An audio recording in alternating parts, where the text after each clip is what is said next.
Saya masuk Islam karena saya tertarik gitu dengan manfaat gerakan sholat dari sisi medis, karena latar belakang saya tadi dokter gigi ya. Dulu awalnya saya itu tertarik dengan Islam tuh waktu masa pandemi. Jadi waktu kita mulai digerakkan pakai masker gitu, rajin cuci tangan gitu ya, terus nggak boleh berjabat tangan. Nah itu awal mulanya saya tertarik dengan Islam. Di situ saya cari-cari tahu apa sih manfaat wudhu, manfaatan gerakan sholat, tapi secara medis, bukan fadilahnya, keutamaannya itu bukan gitu. Nah dari situ, masya Allah, ini antara lain yang saya temukan gitu ya, salah satu terpesona dengan Islam itu ya ini, karena Islam tuh nggak terlepas dari ilmu pengetahuan gitu ya, sejalan gitu dengan ilmu pengetahuan.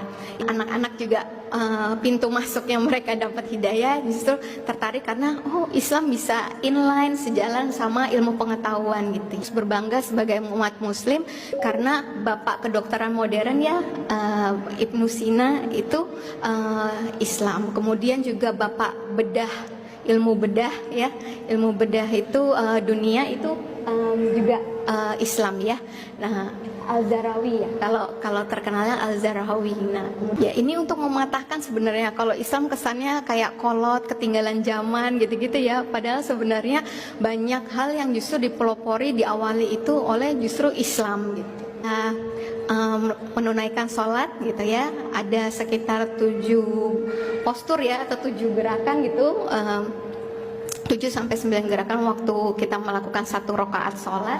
Nah kalau di total usia sampai rata-rata 50 tahun aja itu ada 1.700.000 ya gerakan gitu ya seumur hidup kita. Nah, dulu saya kepo banget gitu ya, kepo tuh apa, pengen tahu banget gitu ya, kenapa sih subuh itu jam segitu, zuhur jam segitu, asar jam segitu, maghrib jam segitu gitu.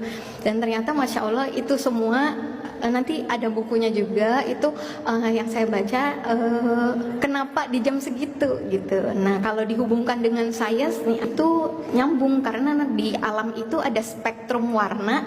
Nah itu terkait sama organ tubuh kita. Maghrib kan kita rata-rata minggir ya, bapak-bapak pulang dari kantor belum sampai rumah minggir ke masjid gitu kan, sholat maghrib dulu gitu ya. Kalau maghrib anak-anak disuruh masuk udah maghrib gitu ya. Nah banyak juga dibilang kalau maghrib kalau nggak minggir nanti banyak kecelakaan atau apa ya. Sebenarnya itu bukan apa mistis gitu ya, bukan kayak gitu, tapi justru itu sebenarnya kalau dikaitkan dengan sains ada.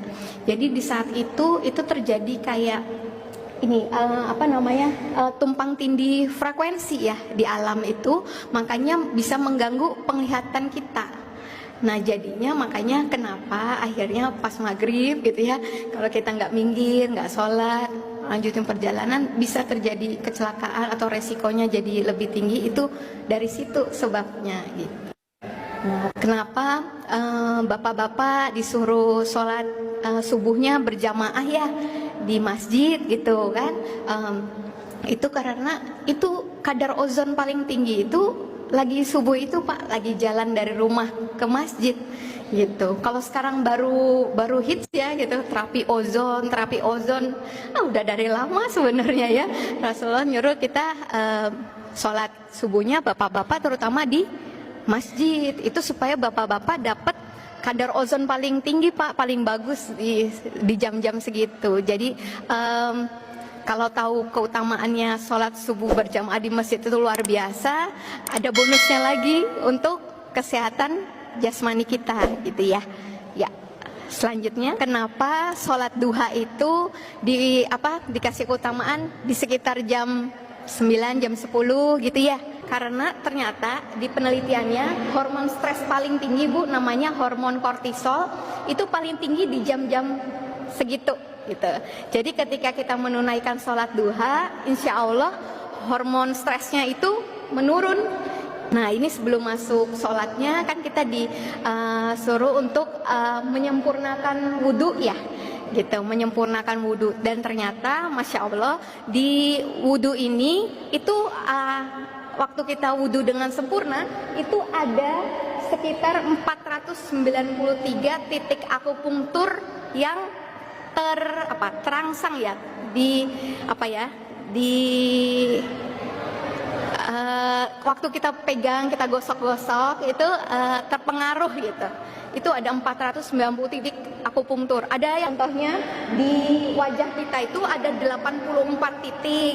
Kemudian tadi sebelumnya sedikit ya, di tangan 95 titik, di kepala 64 titik, di telinga 125 titik, di kaki ada 125 titik juga. Jadi Masya Allah ya, kalau bisa diusahakan untuk berwudu dengan sempurna. Ya, itu kita berkumur-kumur waktu wudu, nah itu otomatis bisa membersihkan gigi dan mulut kita. Nggak cuman waktu sikat gigi berarti ya. Ya, selanjutnya, nah ini kalau ada yang nggak pernah olahraga tapi menjaga sholatnya 5 waktu yang wajib dan yang sunnah, insya Allah kalorinya tetap terbakar ya. Dibilang kalau melakukan gerakan sholat itu 80 kalori. Nah ini ada penelitiannya waktu itu dibandingkan antara bapak-bapak yang nggak pernah sholat sama yang sholat dan sama-sama nggak melakukan olahraga, tapi ada kalori yang terbakarnya sebanyak 80 kalori ya. Jadi waktu lagi sholat itu banyak ya sendi-sendi kita yang ikut bergerak ya.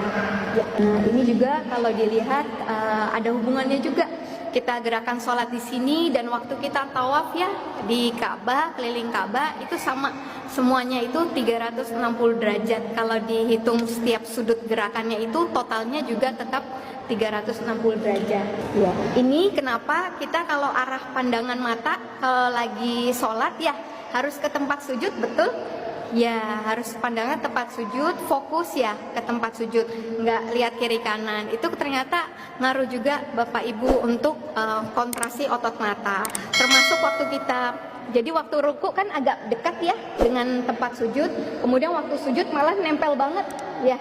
Nah itu kita dianjurkan untuk buka mata ya, nggak merem kan.